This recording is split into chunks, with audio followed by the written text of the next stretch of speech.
प्रिय विद्यार्थियों नमस्कार। मैं professor Anuradha Gupta, associate professor in history, LBS government PG college Kotputli. आज के इस वीडियो लेक्चर में हम MA फाइनल हिस्ट्री का paper 5 main trends in history and culture of Rajasthan का जो टॉपिक पढ़ रहे हैं वो है चालकोलिथिक कल्चर्स इन राजस्थान। इसके अंतर्गत हम आहड़ की सभ्यता जो एक ताम्रकालीन सभ्यता थी इसका अध्ययन कर रहे हैं। इससे पूर्व के लेक्चर में हमने आहड़ की सभ्यता के लोगों के जनजीवन, उनके निवास स्थान, उनके बर्तन और सामान्य औजारों और हथियारों का अध्ययन किया था। आज हम ताम्रपाषाणकालीन आहड़ सभ्यता की मुद्राएं, मोहरें तथा अन्य उपकरणों का अध्ययन करेंगे। आहड़ की खुदाई से हमें तांबे की 6 मुद्राएं और 3 मोहरें मिली हैं। कुछ मुद्राएं स्पष्ट नहीं हैं। एक मुद्रा पर त्रिशूल खुदा हुआ है तथा दूसरी में अपोलो खड़ा हुआ दिखाई दे रहा है, जिसके हाथों में तीर व पीछे तरकश है।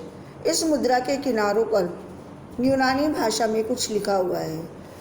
जो लिखा हुआ है वो उसका अर्थ स्पष्ट नहीं है, लेकिन लिपि के आधार पर इसका जो काल आंका गया है वो है 2री शताब्दी ईस्वी पूर्व का। हमें उत्खनन से कुछ पाषाणकालीन उपकरण भी मिले हैं। इनमें चर्ट अथवा राम से काश्म तथा स्फटिक पत्थरों से बने हुए कुछ उपकरण हैं। आदिवासी अपने मकानों की सुंदरता के लिए इन पत्थरों को मिट्टी के गारे में जमा दिया करते थे। इन पत्थरों से वो आवश्यक उपकरण भी, औजार भी बनाते थे, जिनका उपयोग छीलने, छेद करने अथवा काटने में किया जाता था। यद्यपि ये औजार लघु आकृति के हैं और इनकी आकृति भी काफ़ी बेडोल है, किंतु इनके किनारे हमें धारदार दिखाई देते हैं। गीली लकड़ी, चमड़े और हड्डियों को छीलने में ये औजार काफ़ी उपयोगी रहे होंगे।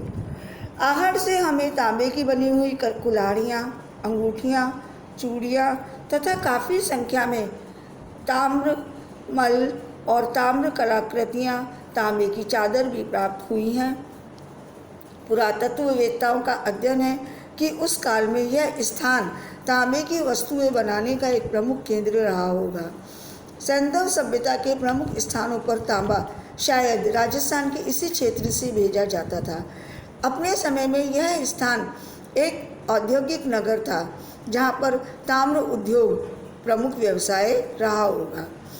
हमें मणियों और आभूषणों के रूप में भी कुछ वस्तुएं मिली हैं। आहड़वासी कीमती पत्थरों जैसे गोमेद, स्फटिक आदि से गोल मणियाँ बनाते थे। इन मणियों में कांच, पक्की मिट्टी, सीप, हड्डी के गोलाकार छेद वाले अंड लगाए जाते थे। आभूषण बनाने तथा ताबीज की तरह गले में लटकाने के लिए इन मणियों का प्रयोग किया जाता था। इनके ऊपर सजावट व अलंकरण का काम भी किया जाता था। इनका आकार गोल, चपटा, चतुष्कोणीय, षटकोणीय होता था। आहड़वासी पकी हुई मिट्टी के मनके बनाते थे, जिनका प्रयोग वे आभूषणों में करते थे। आभूषण कीमती पत्थरों से भी बनाए जाते थे। कीमती पत्थरों से बने हुए आभूषणों में लाल, गुलाबी, हरे, नीले, काली आदि कई जो बहुमूल्य पत्थर होते थे उनसे बनाए हुए मनके हमें मिलते हैं। ऐसा लगता है कि इन मनकों को शेप देने का काम कुशल कारीगरों द्वारा किया गया होगा। मिट्टी के मनके मध्यम और निम्न वर्ग के लोग धारण किया करते थे, जबकि जो बहुमूल्य पत्थरों से बने हुए मनके थे उन्हें समाज के संपन्न वर्ग के लोग धारण किया करते थे। यहाँ पर हमें ये भी पता चलता है कि ये लोग सींग वाले पशु, कुत्ते, मेढ़ा, हाथी, गैंडा और मानव आकृति वाले मिट्टी के खिलौने भी बनाते थे। मानव आकृतियों में जो के रूप में जो मिट्टी के खिलौने बने हुए हैं, उनकी नाक नुकीली बनाई जाती थी। कृषि व्यवसाय और रहन सहन की दृष्टि से आहड़ सभ्यता के लोग काफ़ी विकसित थे।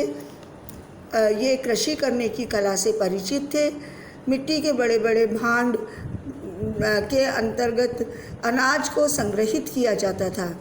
साथ ही अनाज को पीसने के पत्थर से ही प्रमाणित होता है कि ये अनाज से गेहूँ या जौ या चने का आटा बनाया करते थे। हमें भवनों में मिली हुई बड़ी बड़ी भट्टियों से यह भी पता चलता है कि कुछ प्रमुख अवसरों पर ये सामूहिक भोज का अथवा दावत का आयोजन भी किया करते थे, क्योंकि इनका निवास स्थान बनास नदी के किनारे था। अतः निश्चित रूप से यहाँ पर अनाज के विभिन्न प्रकारों का बहुतायत मात्रा में उत्पादन होता होगा। खुदाई से प्राप्त वस्त्रों को देखकर ये पता चलता है कि ये वस्त्र बुनने, उसे रंगने, उस पर छापा लगाने की कला से भी परिचित थे। हमें खुदाई से जो मिट्टी के बने हुए और पके हुए झावे मिले हैं, उससे ये पता चलता है कि आहड़वासी शारीरिक स्वच्छता का भी बहुत ज़्यादा ध्यान रखते थे। खुदाई से हमें तोल के बाट और माप भी मिले हैं, जिससे इनके व्यापार और वाणिज्य का पता चलता है। ऐतिहासिक काल के अन्य उपकरणों में चमड़े के टुकड़े, मिट्टी के पूजा के पात्र, चूड़ियाँ आदि प्रमुख स्थान रखते हैं। इससे हमें यहाँ के लोगों के आचार विचार, उनके रहन सहन आदि का पता चलता है। अगर हम आहड़वासियों के शव संस्कार या मृतक संस्कार की बात करें तो ये अनुमान लगाया जाता है कि ये शवों को गाड़ा करते थे। मिट्टी के गड्ढों में मृतक का शव का जो मस्तिष्क था वो उत्तर की ओर तथा पांव दक्षिण की ओर रखे जाते थे। वस्त्रों के साथ मृतक के पहनने के वस्त्र एवं आभूषण भी शव के साथ रख दिए जाते थे। ये इनके पारलौकिक जीवन के बारे में इनकी जो धारणा थी, इसके बारे में हमें बताते हैं। घरों से गंदा पानी निकालने के लिए ये नालियाँ बनाया करते थे। ये नालियाँ गलियों में जाकर जो प्रमुख नालियाँ थी उनसे मिलती थी, लेकिन घरों का गंदा पानी बाहर गलियों में अथवा मुख्य सड़क मार्गों पर ना फैले, इसके लिए ये घरों के बाहर गड्ढा बनाकर उसमें मिट्टी के बड़े बड़े घड़े एक के ऊपर एक जमा दिया करते थे। इस प्रकार से इनकी जो नालियों की व्यवस्था थी वो भी अत्यधिक आधुनिक और वैज्ञानिक थी। जिस प्रकार आज हम गटर बनाते हैं अथवा कुई बनाते हैं। आहड़ के समीप ही गिल्लुंड नामक स्थान से भी जब हमने खुदाई की तो पता चला कि यहाँ पर मिट्टी के काले और लाल रंग के बर्तन बनाए जाते थे तथा भवनों के दीवारों पर चूने का प्लास्टर किया जाता था। यहाँ के जो बर्तन हैं वो आहड़ की सभ्यता से मिलते जुलते बर्तन हैं। ऐसा लगता है कि गिल्लुंड और आहड़ की सभ्यता का केंद्र एक ही था। संभवतः आहड़ की सभ्यता जब उत्तर पूर्व और दक्षिण पूर्व की ओर बढ़ी तो इसका प्रभाव गिल्लुंड तक फैल गया। श्री रतनचंद्र अग्रवाल के शब्दों में आहड़ इस युग की ताम्रपाषाण कालीन संस्कृति विशेष का प्रमुख केंद्र था और नदियों के किनारे किनारे इस सभ्यता का प्रसार समूचे बेड़च, बनास व चंबल के कांठे तक हो गया। डॉक्टर गोपीनाथ शर्मा ने भी आहड़ की सभ्यता का समृद्ध काल ईस्वी पूर्व 1900 से लेकर ईस्वी पूर्व 1200 ईस्वी पूर्व तक माना है। धन्यवाद।